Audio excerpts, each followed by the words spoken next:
Before we begin our meeting, we have Master Chaplain Les Sanders of Miami Township Police Department to offer a prayer, and then we'll officially open with the pledge. Morning, Les. Good morning. Favorite chaplain. I feel like I'm in church, the back filled up first. So I'm liable to start preaching now. Uh-oh. I thought you meant whenever you walked up, everyone stood. Oh, no, I usually sit down or go to sleep. This is Veterans Week. I think I understand last week you made a proclamation about that. And so it's on my heart all day as I begin to think about the prayer I would offer here today and what causes our men and women to go into harm's way. And the battle cry used to be for the Army, for God and country. I don't know if it still is or not, but that used to be the motto. And I wonder what it would be like if our country chose the wrong side of the war. Because the day is becoming very evil, and the enemy is becoming more evil every time we turn around, which is the way it's supposed to be. As the time comes to end, there will be many rumors and wars and rumors of wars. And so I really want to pray for our service men and women this day, as well as for our county and for our commissioners. So Father, this day, we think about those who are serving this wonderful country of ours. From the commander-in-chief down to the private who's wondering where he's at or she's at. I just pray for your protection. I pray for our nation. I pray for peace. I pray against the evil that would rise up and cause destruction. Lord, I pray for your purpose to be accomplished. Bless our men and women as they serve this nation. Bless our nation with men and women who will lead and direct us in a path of righteousness. Bless us, Lord, so that we are do not need to make a choice against our own government or for our own government. I pray for these commissioners and for those who serve this county. For Lord, even at this level, we affect our nation. I pray that decisions that are made in righteousness. I pray for your Holy Spirit's presence in the meetings and in their daily operation. I pray in the name of our Lord and Savior, Jesus Christ. Amen. God bless you. Thank you, Les. Thanks, Pastor. You join me in the pledge. I pledge allegiance to the flag of the United States of America and to the republic for which it stands, one nation under God, indivisible, with liberty and justice for all. Thank you. We have a couple of things on our agenda. We have the annual appropriation. We're going to hold that till the end, but we're going to start off with introductions. Mr. Raybold? Correct. We have 4 or 5 staff to be introduced to the board this morning. DJFS, Judy.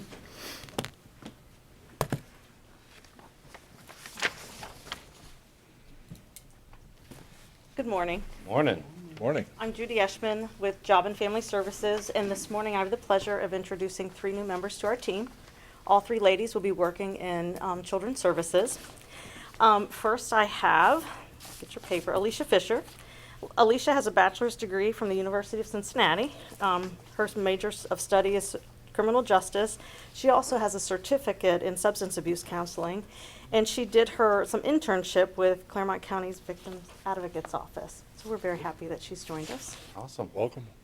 We also have Abigail Holm, who has a bachelor's from Shawnee State University in sociology. She has a minor in social work.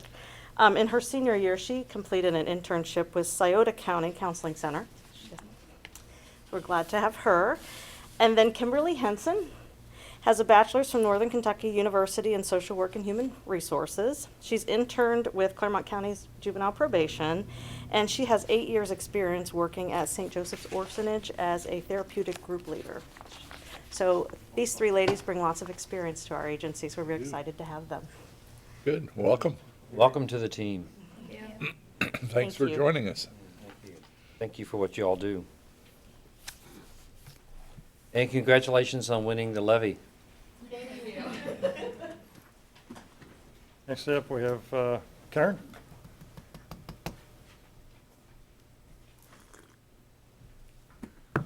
Karen Quitter.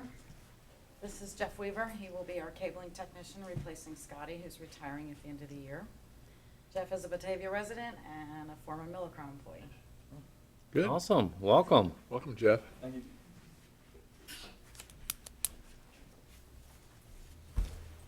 I believe that's it, Mr. Humphrey. Okay, very good.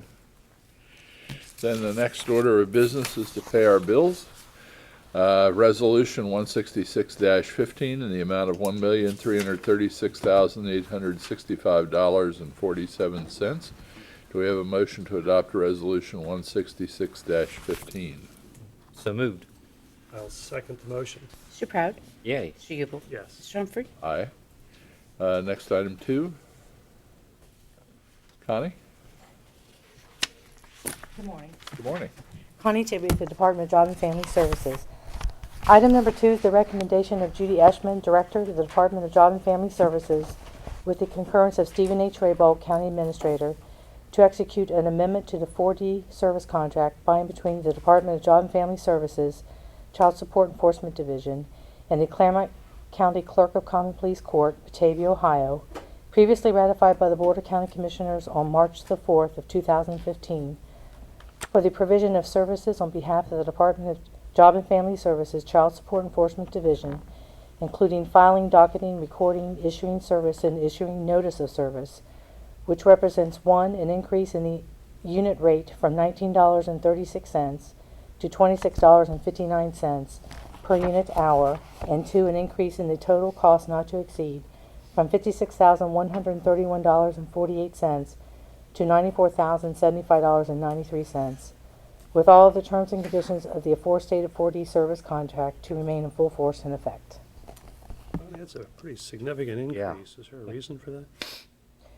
There were several changes to their budget. After receiving the invoices to date and the cost to date, it was realized that there wasn't enough to cover the reimbursement cost.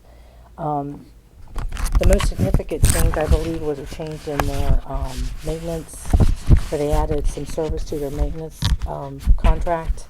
And then there was a decrease in their clerk fees, which normally that reduces their budget, but since there was a decrease, that increases their overall budget. The increase in the maintenance was for the addition of the e-certified connector software service to the postage meter. And the second thing was the decrease in the clerk fees, and there was also an increase in consumable supplies. There also was a decrease in their total operating units produced by principal staff, so that increased the unit rate, which therefore increases the cost. Those are the changes. This is a contract between Job and Family Service and the recipient of the funds is Clermont County Clerk of Common Pleas. Yes, Is that true? Okay. And again, it's the same rate as 66%? it is. Reimbursement. Reimbursement, yes. Okay. So do we have a motion to execute the amendment to the 4D service contract that's contained in item 2? So moved. Second the motion. Mr. Yubel? Yes. Mr. Proud? Yay. Mr. Humphrey? Aye. Item 3? Recommendation of Judy Eshman, Director, Department of Job and Family Services, with concurrence of Stephen H. Raybold, County Administrator, to execute purchase of service agreements by and between the County of Clermont, Ohio, and the providers identified below for the provision of traditional foster care services, treatment foster care services, independent living services, and individual aid services as specified below for the children referred by the Department of Job and Family Services and/or Clermont County Juvenile Court at the rates identified therein, effective January 1st, 2016 through December 31st, 2016, pursuant to and in compliance with the terms and conditions specified therein, and contingent upon the adoption of the annual appropriations for fiscal year 2016 and the issuance of required purchase orders therefore, And this is for 6 separate contracts. Each one is a renewal contract, and each one is effective for calendar year 2016. We have St. Joseph Orphanage, Cincinnati, Ohio, for traditional and treatment foster care services, independent living services, and individual aid services. Oasis Therapeutic Foster Care Network Incorporated, Albany, Ohio, for traditional and treatment foster care services. The Bear Foundation, Columbus, Ohio, traditional and treatment foster care services. The Village Network, Worcester, Ohio, for traditional and treatment foster care services. Ohio Mentor Incorporated, Fairlawn, Ohio, for traditional and treatment foster care services. And the last one is Beach Acres Parenting Center in Cincinnati, Ohio, and again, it's for traditional and treatment foster care services. Okay, do we have a motion to execute the purchase and service agreement as contained in item 3? Second motion. Mr. Proud? Yay. Mr. Ubel? Yes. Mr. Humphrey? Aye. Thank you. Item 4, thank you. Hey, Lisa. Lisa Gatwood, Director of Clermont Transportation Connection.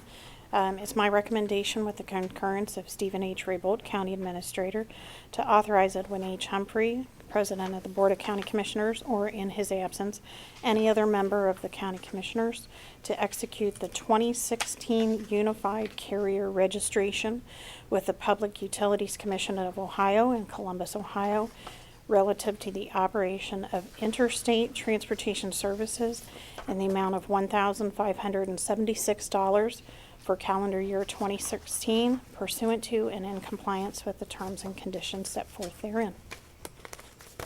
We drive through Columbus, or through Kentucky, is that? Yes. Okay, to execute, do we have a motion to execute the 2016 Unified Carrier Registration as contained in item 4? I'll make the motion for item 4. Second that. Mr. Ubel? Yes. Mr. Proud? Yay. Mr. Humphrey? Aye. Item 5, Thanks, Lisa. Good morning. I'm Lyle Bloom, Director with the Water Resources Department, and item number 5 is a recommendation to adopt a revised table of organization for the Clermont County Water Resources Department. This will add 1 WRD supervisor, pay range A, 2 WRD maintenance supervisors, which are pay range 16, and 1 WRD maintenance specialist, which is a pay range 13, and will also eliminate 1 vacant WRD maintenance technician, which is pay range 10. And this is within the maintenance division of the Water Resource Department, as outlined on the table of organization, and this would be effective for November 9th, 2015. And further to authorize the update of the appropriate internet links and appendices accordingly. This will add approximately $189,700 to our salary and fringe benefit costs. However, we're currently spending around $500,000 a year on supplemental contracts with our outside contractors, our hobo contract that we have. We'll use them to supplement our current staff for emergency main break repairs, after-hours repairs, things of that nature. So adding this staff will allow us to reduce those expenses, hopefully offset the cost of the additional salary and fringe benefits. very good. We have a motion to adopt the revised table of organization. So moved. Second motion. Mr. Proud? Yay. Mr. Ubel? Yes. Mr. Humphrey? Aye. Item 6, Item 6 is a recommendation to authorize Edmund H. Humphrey, President of the Board of County Commissioners, to execute change order number 1 to the contract with HD Supply Waterworks out of Atlanta, Georgia. This was previously ratified by the board on August 26, 2015, and this is relative to the meter upgrade system-wide project located throughout the county's distribution area and represents a decrease in the amount of $4,710 for a total adjusted contract price to date of $8,306,119.64. What we're doing, we're going to purchase directly from HD Supply as part of this contract 330 water meters. We're going to keep them in our stock for any new meter installations that need to occur or meter replacements that need to occur if a meter quits working prior to the contractor getting to the location to replace them. We'll install them, and then after it's installed, the contractor will eventually make their way to that location, install the transmitter unit that will communicate the AMI system, and then do the necessary programming. okay. Do we have a motion to execute change order number 1 as contained in item 6? So moved. Second the motion. Mr. Ubel? Mr. Proud? Yay. Mr. Humphrey? Aye. Item 7. Item 7 is a recommendation of Judge Shriver, Clermont County Court of Common Pleas, Division of Probate and Juvenile Courts, with my concurrence, to authorize Commissioner Humphrey, President of the Board, execute an agreement by and between the County of Clermont and Dolby and Company, Cincinnati, Ohio, for the provision of maintenance and support services relative to the FTR recording systems for both the Clermont County Probate and Juvenile Courts as outlined therein, for a total amount not to exceed $3,511, effective 11/15/15 and through 11/14/16, pursuant to and compliance with terms and conditions. This is the courtroom recording system. Do we have a motion to execute the agreement as contained in item 7? So moved. I'll second the motion. Mr. Proud? Yay. Mr. Ubel? Mr. Humphrey? Aye. Item 8. Item 8, recommendation of Pat Marner, County Engineer, with my concurrence to authorize Commissioner Humphrey, President of the Board, to execute change order number 1 to the contract for minor public improvement projects with Evans Landscaping for project number BA-05-15 relative to the Clermont County Airport Obstruction Removal Project located in Batavia Township, which represents an extension of time for the completion thereof until 12/31 of 2015. Do we have a motion to adopt change order number 1? So moved. Second. Mr. Ubel? Yes. Mr. Proud? Yay. Mr. Humphrey? Aye. Item 9. Item 9, recommendation of Pat Marner, County Engineer, to execute an agreement for stormwater management services by and between the Board of County Commissioners, Clermont County, and the Board of Trustees of Union Township to provide professional engineering and surveying services which may include but are not limited to, first, the engineering and surveying functions relative to the development of stormwater management districts. 2, analyzing and evaluating stormwater conveyance systems for the purposes of identifying corrective actions for existing drainage problems or for the evaluation of potential drainage problems resulting from planned developments, roadway improvements, stormwater improvements, and any other actions that affect drainage patterns. And 3, development of preliminary management improvement plans with stormwater conveyance systems that serve major and minor watersheds within the unincorporated areas of Union Township, Clermont County, Ohio.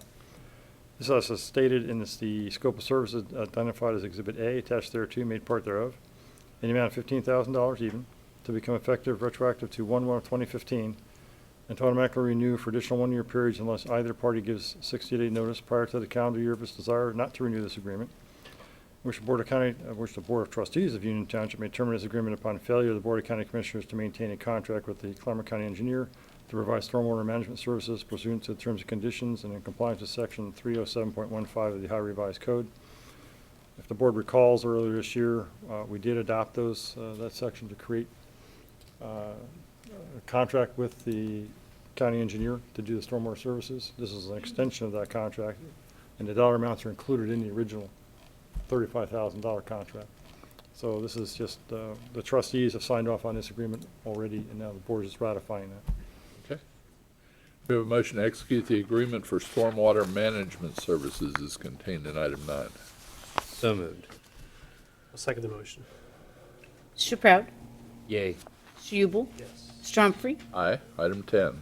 Hey, Steve, real quick on that, at number 9, I mean, I'm sure we've thought this through, but we're giving a county engineer the right to execute the agreement, but it's for himself. It is a direct contract with, okay, Judy, The Board of County Commissioners is actually executing the agreement.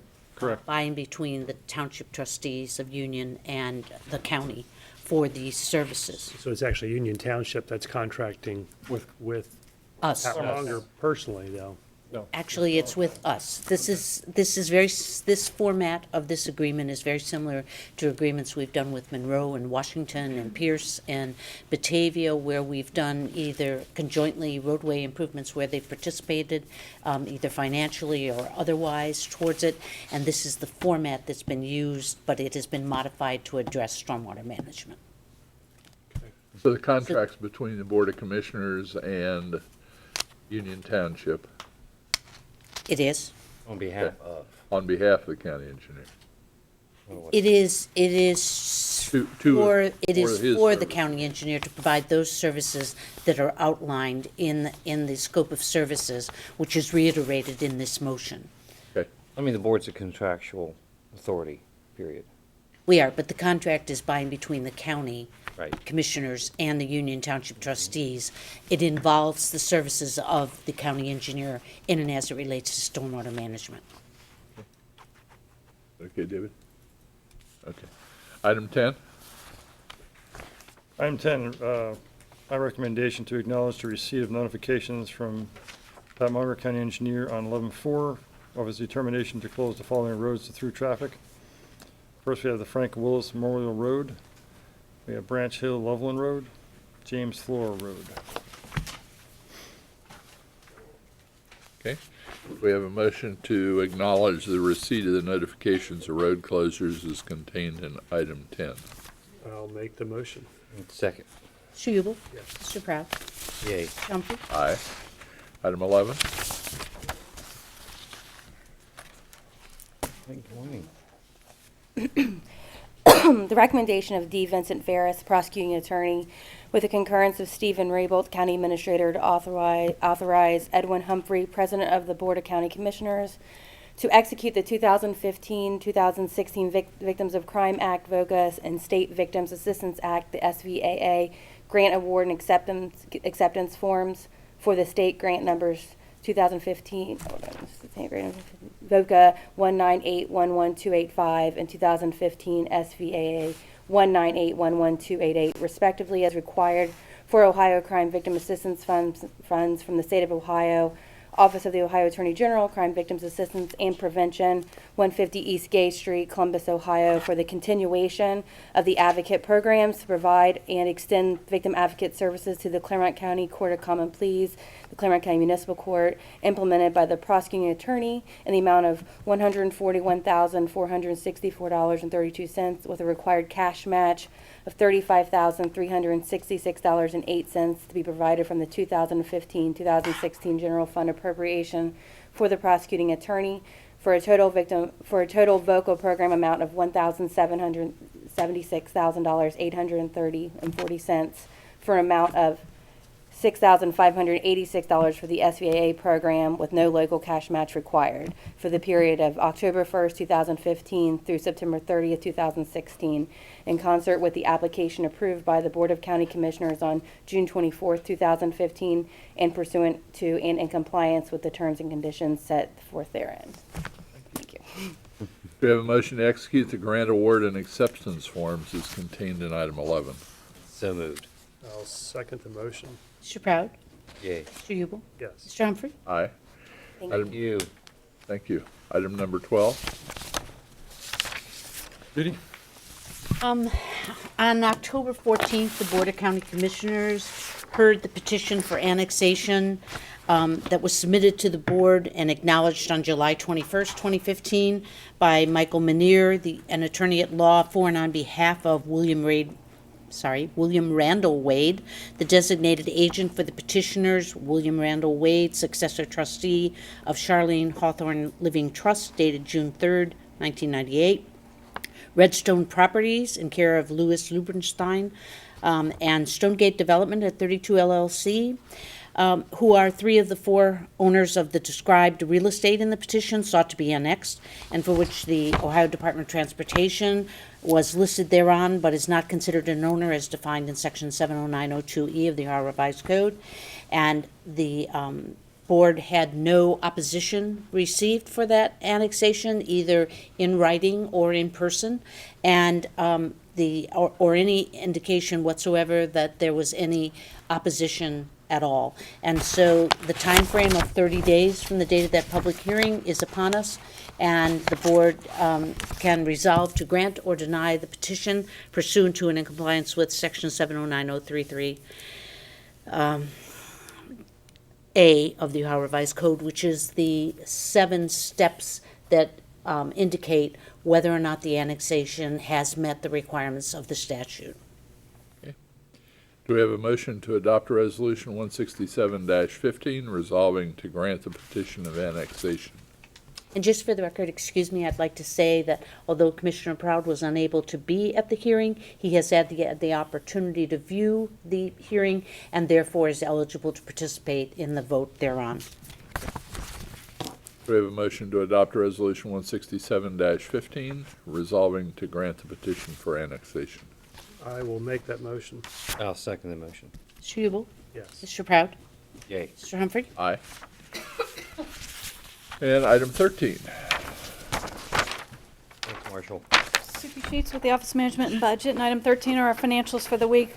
The first 6 are actually under supplemental, are actually, they net zero. We're just moving around the budget this year because the prosecuting attorney moved some staff around to the different courts. So first in general fund prosecuting attorney fringe benefits, $5,000 increase. And in general fund prosecutor civil division salaries, $9,500 increase. Prosecutor Civil Division fringes, $16,000 increase. Prosecutor Common Pleas Criminal, $500 increase to fringe benefits. Prosecutor Municipal Criminal Division, a reduction of $25,500 to regular salaries. And Prosecutor Municipal Criminal Division, another reduction of $5,500 to fringes. Then we have the Prosecutor's DTAC Fund, also a net impact of 0. We're reducing regular salaries by $1,500 and increasing fringe benefits by $1,500. Then we have budget transfers. First in general fund, common pleas adult probation from regular salaries to overtime, $1,000 for additional training that they're doing. Then in the sheriff's road patrol, from fringe benefits to overtime, an increase of $25,000. And from CDBG entitlement program, other expenses, to the CDBG entitlement program regular salaries, a $3,000 transfer. Okay, do we have a motion to approve the financial and budgetary actions as contained in item 13? So moved. I'll second the motion. Mr. Proud? Yay. Mr. Ubel? Yes. Mr. Humphrey? Aye. Training and travel, 14? This week we have in the prosecuting attorney's office, we have Ernie Ramos, Cincinnati, Ohio, from National Business Institute Continuing Legal Education Seminar, estimated not to exceed 0. Clermont County Public Defender's Office, Gregory Hoffman, 1 day, Chillicothe, Ohio. The Ohio Office of Ohio Public Defender, State of Ohio course, estimated not to exceed $117.30. And Melissa Croner, 1 day, Cincinnati, Ohio, the Clermont County Bar Association, Clermont County Domestic Relations Court. Seminar estimated not to exceed $75. County Sheriff's Office, Loris McRoberts, 1 day, Columbus, Ohio, for the Ohio State Highway Patrol Law Enforcement Automated Data System Terminal Agency Coordinator Training, estimated not to exceed 0. County Auditor's Office, Tony Brockman and Mike Fisher, 2 days, Reynoldsburg, Ohio, for the Ohio Department of Agriculture 2015 Training and Award Ceremony, not to exceed $454. Clermont County Water Resources Department, David Linville and David Pig, 1 day, Mason, Ohio, Southwest Section Ohio Water Environment Association's Plant Operator Seminar, not to exceed $150. Shannon Reisner, Amber Reinkamp, Hannah Lubers, Daniel Griffith, and Eric Chapman, 1 day, Ohio Water Environment Association's Watershed Workshop, not to exceed $257. And Department of Job and Family Services, Shauna Agin, 1 day, Cincinnati, Ohio, Public Relations Society of American, Blacksmith Awards, not to exceed $55. Toby Cantrell, 2 days, Columbus, Ohio, the Ohio Workforce Development, Ohio Department of Job and Family Services Training, Workforce Innovation and Opportunity, not to exceed $87. Tim Dick, 2 days, Reynoldsburg, Ohio, Supreme Court of Ohio Statewide System Reform Project Demonstration Site Orientation, not to exceed $120. And Tim Dick, 3 days, Reynoldsburg, Ohio, Public Children's Service Association of Ohio Executive Membership Meeting, not to exceed $710.58. Okay, do we have a motion to approve the training and travel as contained in item 14? I'll make the motion for item 14. I'll second the motion. Mr. Ubel? Yes. Mr. Proud? Yay. Mr. Humphrey? Aye. Item 15? Our personnel actions this week, Clermont Transportation Connection, Robert Arnott, Vehicle Operator, termination resignation effective 11/3. Paula Pollock, Vehicle Operator, job change, permanent, effective 11/9. Department of Job and Family Services, Christy Mullis, Income Maintenance Worker 3, step increase, end of probation, effective 11/16. Water Resources Department, Jason Watson, WSD Operator, termination resignation, effective 11/10. And Eric Williams, Special Project Intern, termination resignation, effective 10/30. Okay, do we have a motion to approve personnel actions? So moved. I'll second the motion. Mr. Proud? Yay. Mr. Ubel? Yes. Mr. Humphrey? Aye. Next is annual appropriation presentation for calendar year 2016. Do you need time to sit up or? Take a 5-minute Wake recess. up, yes. We're back from recess, ready to start the appropriation review. Thank you. Suki? Good morning. First of all, Mary Raines is here with me. Thank you for looking at all these details, rolling it up, and helping me get through this. We have for you today administration recommendation of the 2016 appropriation. I'll go over some of the slides that you have. I will not go over all of them because that's 40 slides and it would take me 40 minutes, and I don't think you want to sit and listen to me for that long. There's a lot of repeats. We've seen these, many of them before. Some of them you have, right. A lot of them are summaries, just to make sure we stay on the same track. You also have a detail of the budgeted levels of the appropriation, which includes the draft. It also includes what the department spent in 2014 and what their request was for 2016, or 2015's original. No, 2015's original and 2016's request. So let me go through this. First of all, the appropriation this year will include 121 different funds that are going to have estimated expenditures in 2016. This number varies from one year to the next. The biggest one of those funds is the general fund, which is the board's largest discretionary source of funds. It covers 20 of our 21 elected officials. The thing we have to watch between now and the adoption of the appropriation is a good estimate of the 2015 revenues, because by law our appropriation has to balance.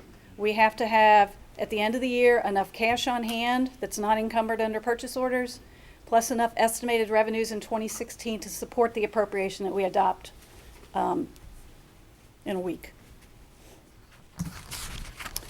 So what we looked for going into 2016 were some goals that we were trying to achieve with this appropriation. First of all, we want to continue approving the balanced appropriation. We are planning on continuing the currently approved capital plan. We talked that a few weeks ago. There is some general fund contribution that's going to happen to capital that will allow for that, and then this appropriation will appropriate those capital funds for those projects we talked about. We're going to continue with the economic development plans. We have a fund of $8.3 million right now, and we will plan on appropriating some of that for some economic development purposes. We are going to recommend increasing the reserves in the county funds, the county general fund reserves, for economic uncertainties, as well as the increasing, when you get to see our revenues, you'll see what I'm talking about a little bit more, but the increasing portion of our revenues, they're more volatile revenues as a percent of our total revenues. We did try and put in here staff salary actions.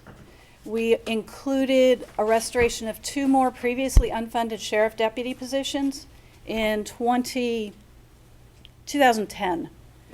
We probably, by the time we do this additional 2, we're still under, I believe, by about 4 deputies from where they were in 2010. So they've attrited out deputies in order to live within our budgetary requirements, and now we're starting, as the revenues are increasing, we're starting to refund those.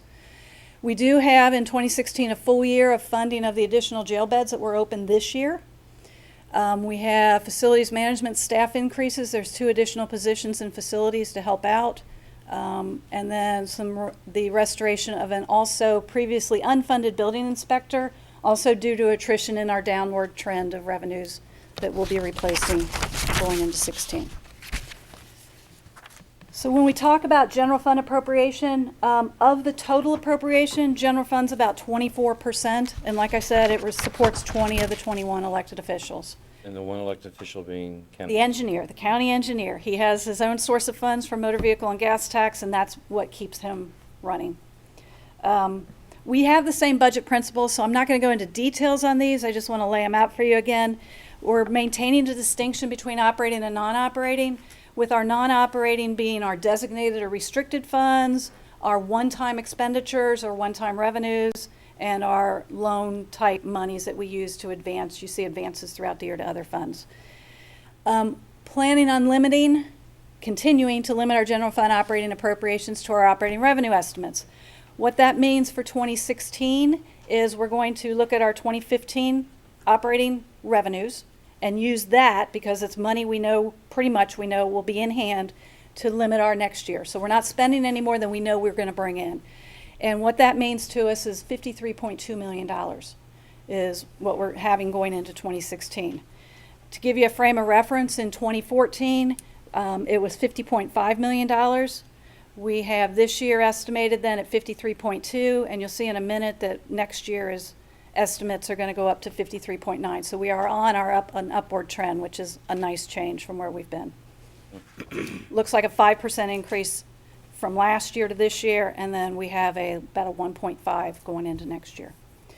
We also want to maintain a sufficient general fund balance for cash flow investment and mid-year economic reactionary changes, which is where I was going with talking about increase in our reserves. We have typically tried to hold 25% in reserves, which is 3 months of operating expenses.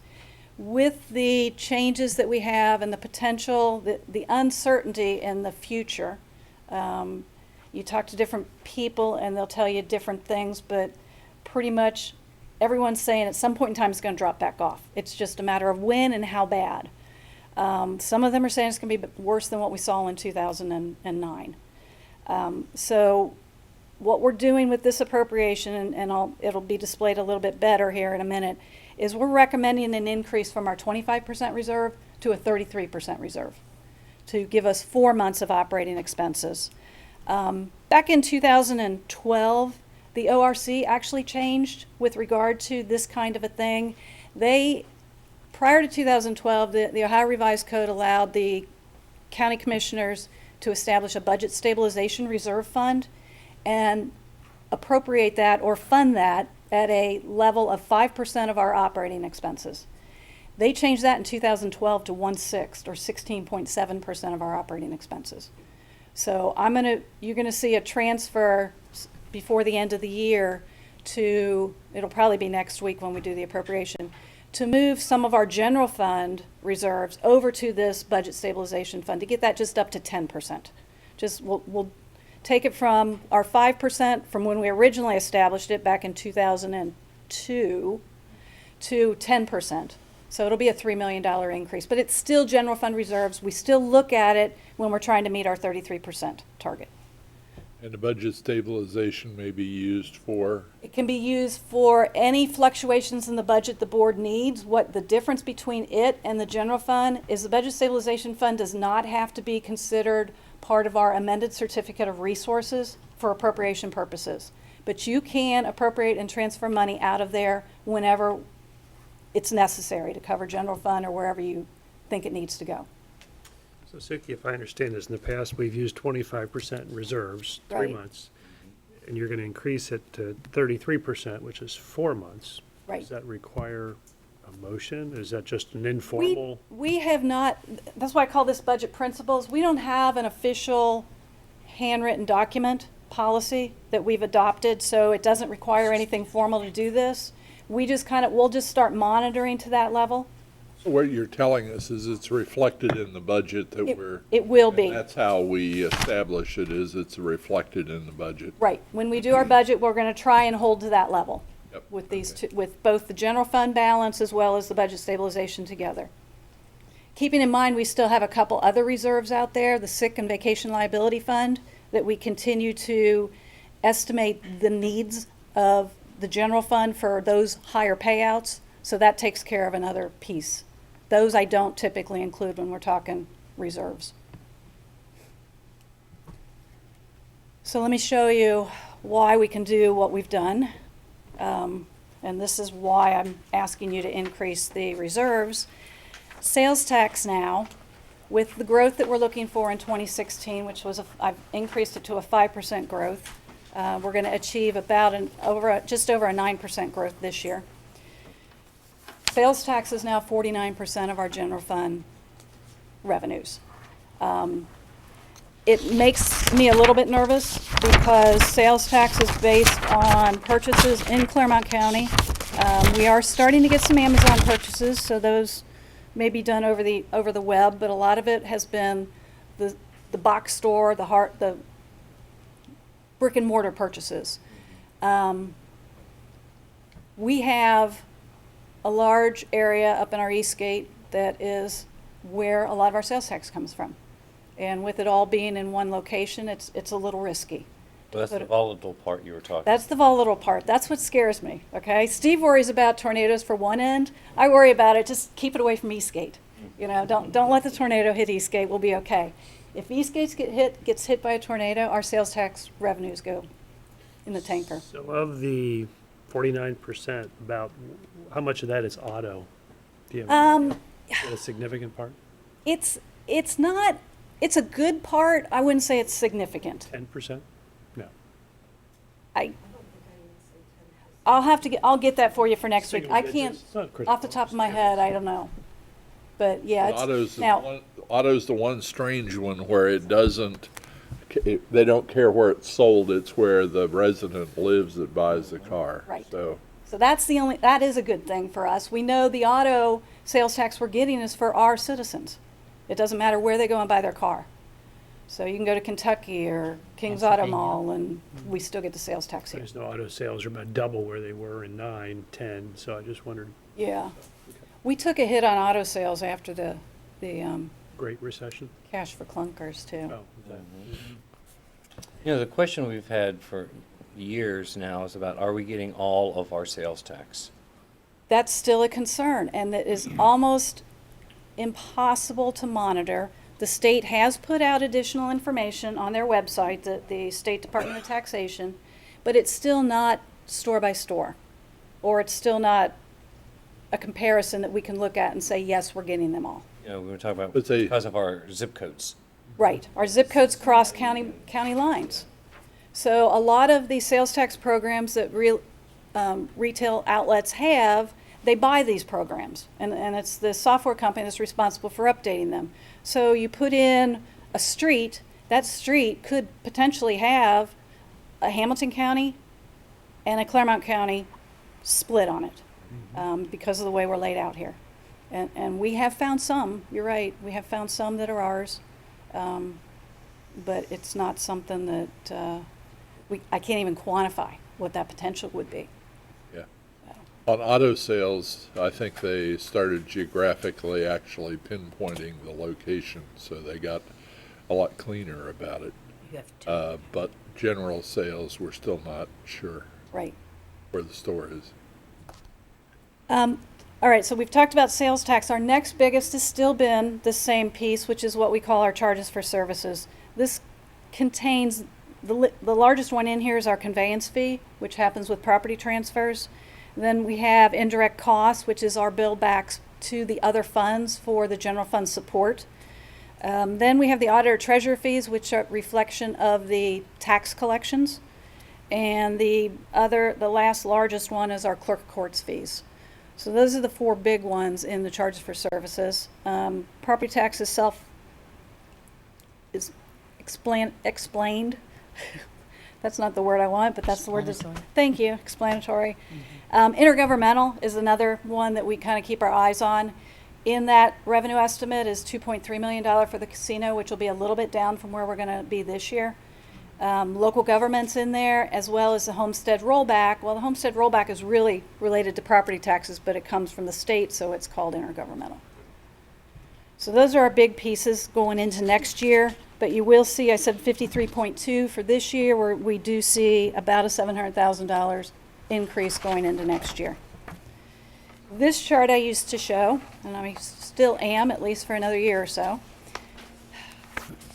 Our prior peak, and still our current peak, for operating revenues historically was 2007 when we hit $53.3 million. Then the economy hit us. We got down to a $47.1 million bottoming out. And you'll see we bottomed out in 2000, roughly 10, 11, 12. We stayed pretty flat for those 3 years. And in 2013, we started with our growth again. This year, we'll be right below our peak at the 53.2. And next year, sometime next year, we hope to get a new peak in our operating revenues. And if you think back, it's been 9 years here. We've done quite a lot with our budget in those 9 years, considering that we were at a peak and we had to adjust for everything that's changed here. Actually, even if you look at the investment income, which is almost insignificant, we're actually making more money. Right. If you take, are. yeah, sales tax is up over where it was 9 years ago. Investment income has not yet returned. And it probably won't for a few more years, Right. if ever. So when I go to the general fund appropriation, which is where we're going to put the money next year for people to utilize for their offices, I'm listing here the major changes from the 2015 appropriation, which was the original. The first big expense, and bottom line, we have $2.3 million that we're adding to next year's appropriation over what we started this year's with. So it's a big increase. All of these numbers include salary action. I'll get to that in 1 second, but let me generally cover the ideas of what happened in each one of these. In 2015, we opened up another 48 to 50 bed pod at the jail. So those people were hired mid-year, and we are annualizing them, as well as the 89 positions that are within the jail, staff increases, and changes in fringes. That amounts to about $446,000. Next year is a presidential year for Board of Elections, so they have an increase over this year's, which was not, of about $390,000. The rest of the sheriff's office, the deputies and the administrative side of it, has $366,000 we're adding there, and this is still reflecting deputies at 4 below where they were in 2010. Juvenile court, juvenile detention, juvenile probation, and probate has some staff rate changes. We've got juvenile detention staff that are at a very low rate in the county, so we have attrition issues, so there's rate changes included in there. That amounts to about $256,000 with their rate changes and the rate changes we put in across the board. Facilities, we talked a little bit about the 2 additional staff, but the other thing we have going into 16 is a utility increase. Even though we are under contract for electricity at a fixed amount, there was a federal change in the regulations that is going to allow them to increase their rate to us. They consider that a pass-through. So we're looking at an annual impact of close to 5%, but it won't hit us till mid next year. So we're going to see about a 2.5% increase in utility cost. And then we've got some maintenance costs that we've been doing out of capital, and we're shifting back into the operating. It really should be as part of the operating cost. It's some of the small dollar items that Wade does on a routine basis. The auditor has an increase for their munis costs now that they've gone to the web, as well as some shifting of their people from REA to general fund. So the general fund piece has to increase. The munis cost is about $108,000 of that $180,000. ISD, we've got some staff changes, a vacant position as well as a new position. Those will both happen mid-year, and there's security costs related to the network. That's $96,000. Common Pleas adult probation staff rates and some changes in their shared people with grants. A lot of this is fringe selections. They have had a lot of turnover in Common Pleas adult probation. So we've got a lot of fringe changes, and when you go from a single plan or no plan to a family plan, you're looking at a $10,000 annual impact, 10 to 15. Additional building inspector, I talked this already a little bit, the replacement of one of the vacant unfunded inspectors from years ago is back in here. We have a public defender now that's going to go to full-time. Our previous public defender was part-time. Coroner, autopsy cost. They do what they can to try and control this, but Hamilton County is increasing their rates, and the number of autopsies is staying up. It's out of their control. It's out of their control to a large degree. I give them credit for doing what they do so far to try and limit the ones. We did have a reduction in the CAS program. What we had in the 2015 was funding 48 beds. When we went to the new contract early this year, we only we only contracted up to 25 beds. So that saves a little bit in the operating expenses. Which, of course, that eventually is going to ramp up. It could, right, it could. And we have to keep that in mind for going into the future. Right. Yep. Right now, going through 2016, I have it in there just for the 25 for the whole year. So if we change that next year, it'll have an impact. And then every other department was another $345,000, and that was largely changes in staff rates, the salary actions that we're going to be able to put in. Which, at this point in time, it's 2.85%. In order to balance this, we typically have backed into salary actions with the goal that we would try and cut or restrict the rest of them so that we could have some. So of that $2.3 million across the board, about $900,000 was due to salary actions. We also have across the board an increase in healthcare costs. It wasn't anywhere near what we've seen in the past. We're looking at about 1.7 to 2.5 depending on plan selections. So let me go into that salary action a little bit more. This chart, the red line is the Clermont County non-bargaining salary increases year over year, compound growth. So say you made $100 in a week in 2005. Last year, or this year, in 2015, based on the increases we've given, you'd be at $120.67. The Cincinnati is the green line way at the top. Based on the Cincinnati Urban CPI, Consumer Price Index, you would have been at $126.67. And then the All Cities, which is an index that like CCAO used to use, that would have been at 125.49. With the increase that we're planning in this 2016 appropriation, I don't yet know what the CPI is going to be for next year, but it'll take us up to 124, which is still below both of those.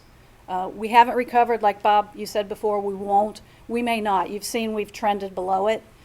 But you'll see how it grew in 2013, which is when our revenues started. We started to make the increases as our revenues started growing. We held flat in that 10, 11, 12, 9, 10, 11, 12 roughly years from where we had the steeper growth back in 2005 through 2008. It's interesting how the CCAO and Cincinnati all had dramatic increases during the downturn. Yep. Keep in mind it's consumer prices. So as the economy was downturned, we were also seeing $4 a gallon gasoline start to hit in back in that time frame. Food costs were going up because of the gas cost. So the cost of things, healthcare costs started back there. I mean, it's been bad, but we were seeing some pretty many double-digit growth years across the areas. So all of those are included in the CPI. The CPI is really their estimate of what it costs you to live. I mean, they have certain items that they select, and they'll check every quarter on what the price of those items is. They call me for water and sewer to see if our price has changed. There's something else that you kind of went over it real quickly on the last page. Healthcare increases of 1.7 to 2.5. That's amazing, because I know Yeah. the private sector, they're going 10 to 15% minimum Right. increases. Keep And in that's mind, 10 to 11 this million a year. this reflects our self-insured program. Our Employees have been doing and our well. employees have been doing wonderfully. Our wellness program, we're hoping to continue this on. The rational side of me says just be careful and beware, because we do have our bad years. 2013 was a horrible year for our health program. We had just quite a few people with a lot of health cost. But last year, the last 2 years have been really good. So that's why we've been able to keep it low. And you're right, we're way below trend. And it's all due to that.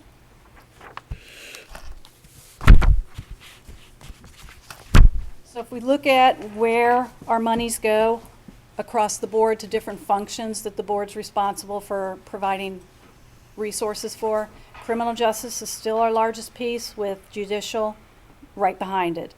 What's interesting is that operating allocation, I looked 5 years back into 2011. Criminal justice and judicial services back then was 61%. It's 65% now. Health and Human Services and Public Safety were the exact same, 7 and 6%, and general government was 25%.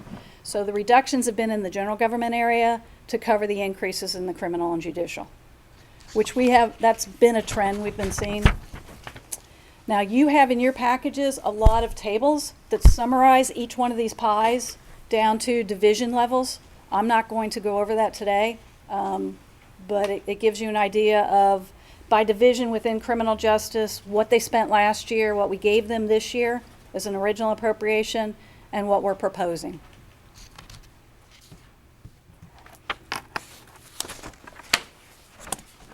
This chart tells you of our 50, it's 57 when I include non-operating, $57.9 million appropriation.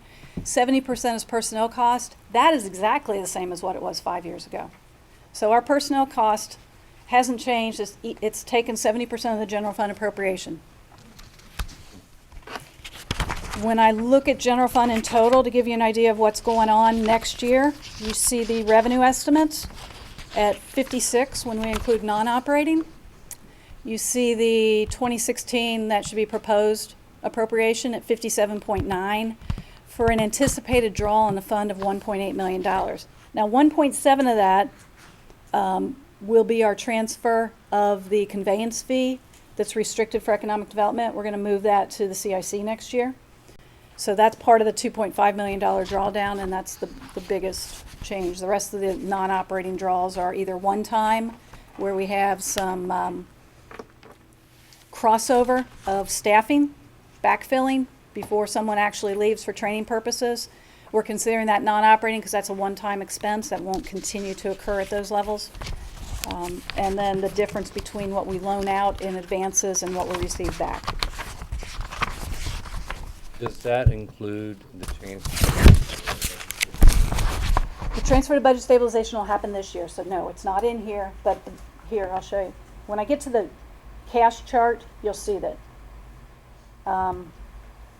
What this does with that estimate of a 2016 appropriation, what I was trying to do is figure out what this is going to do to our cash and where are we going to be. I'm estimating our year-end cash at $19.6 million. Now that includes the 1.7 in there that is dedicated conveyance fee money that hasn't been spent.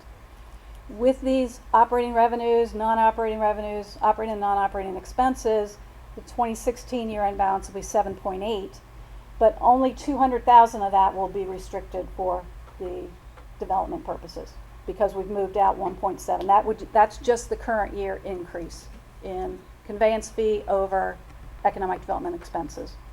These numbers both include budget stabilization. In the 2015 number, the budget stabilization portion is 5.3 million, and it'll be the same in the 2016 number. So we're at 2.3 today. I'm going to move 3 million, which will bring us to 5.3, which is 10% of our 53 million operating. This chart you've seen before. I have updated it for 2014 actual, where I estimate 2015 to be and what 2016 is going to look like. And you see the yellow line at the bottom or the gold line. Until 2016, that was at a 25% level of our operating expenses, and that jumps because I'm jumping it to a 33%. The unrestricted portion, the difference between the gray and the orange line is the that difference is the restricted portion for conveyance fee. The unrestricted portion is everything below the orange line. So you'll see that nets itself out to about nothing in 2016 because we've moved pretty much everything this year to the CIC. This is operating? Or This is actually cash, fine. This is general cash. fund. Okay. It's general fund including the budget stabilization fund. Okay.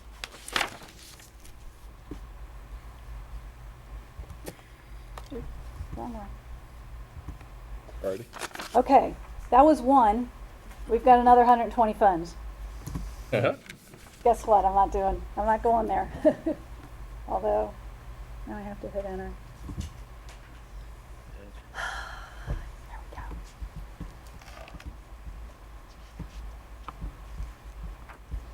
Bear with me, it happens every time I touch it.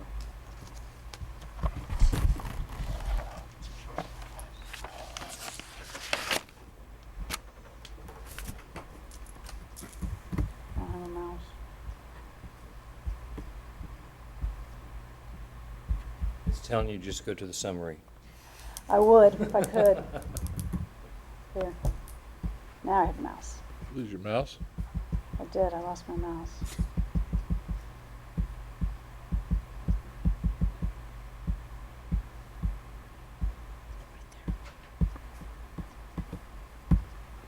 Okay. Program summary, all of the other funds. The other $181 million. How many funds did you say? 120 others besides the general. Now, again, in your packages, you have a table for each one of these functional areas or program areas that tells you generally who's in there and the changes, the trends of those regions. But in summary, What we have is first in Health and Human Services, which is largely DJFS. You've got roughly a $3 million increase over where they were last year. It's about where they are with current appropriations. Environmental and Water Resources is our water, sewer, as well as our construction, and that one will vary from one year to the next based on the levels of construction. I say that every year. Transportation is the engineer for the most part. CTC's in there also. And those vary with their capital plans. Like next year, the engineer does not have the paving planned for the townships in this appropriation. Now, if he decides to run that contract through in total, or whether he's going to have the townships do it separately, this is planning on having the townships do their own purchase order. Internal service funds are our health insurance, our workers' comp, fleet maintenance, telephone. Those have somewhat of an increase due to the small increase we have in health insurance, plus we have some changes going on next year in workers' comp with the group retrospective and the prospective billing and the double premiums with a 50% credit off both kind of thing. So it's going to be a little bit different.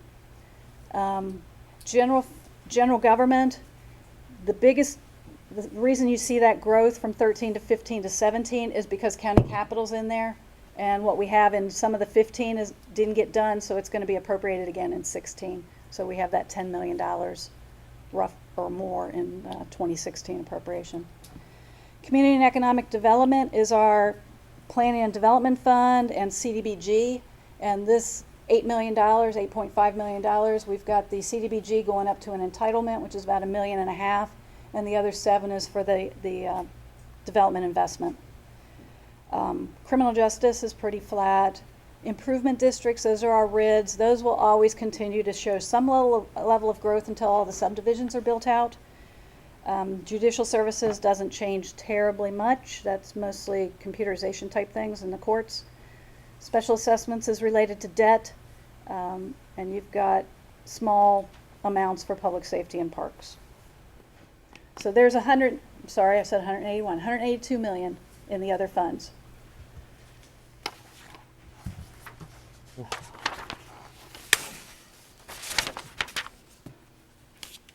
So Health and Human Services is DJFS. It's DJFS.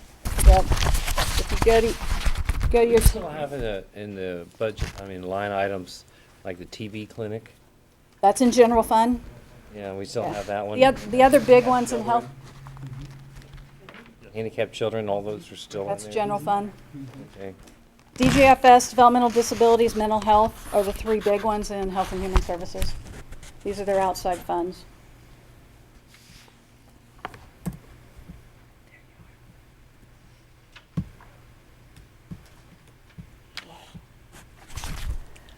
So in total for next year, by fund type, you'll see here we have a revenue estimate of $218 million coming into the county with a $240 million going out.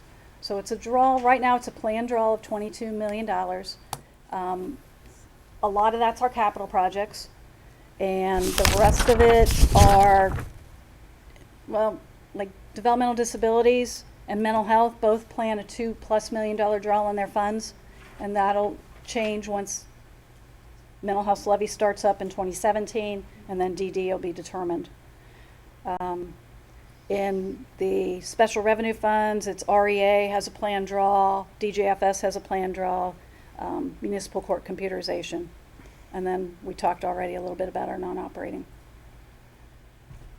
So this is what you have details in the purple document. Should total the $240 million.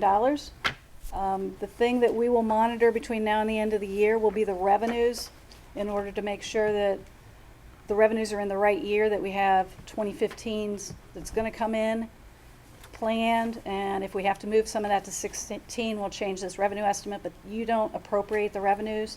The appropriation is only on the expense side. Any questions? Suki, I was writing, I'm not sure if you highlighted the public safety and parks. Public safety and parks, the change there, let me flip back. One slide back, I think. Parks varies based on what capital money they have.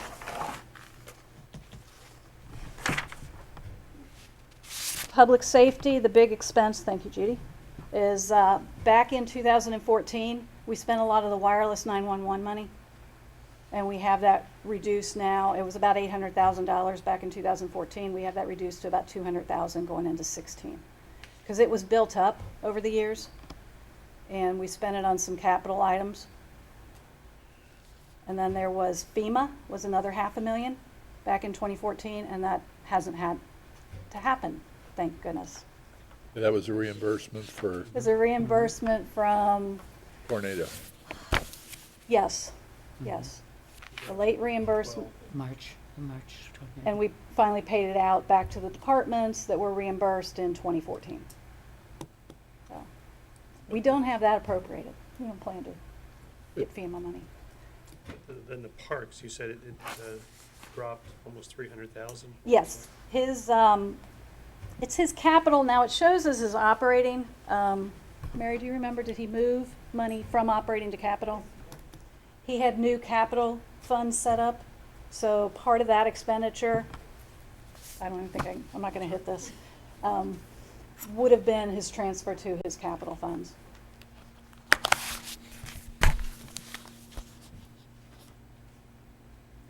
Thank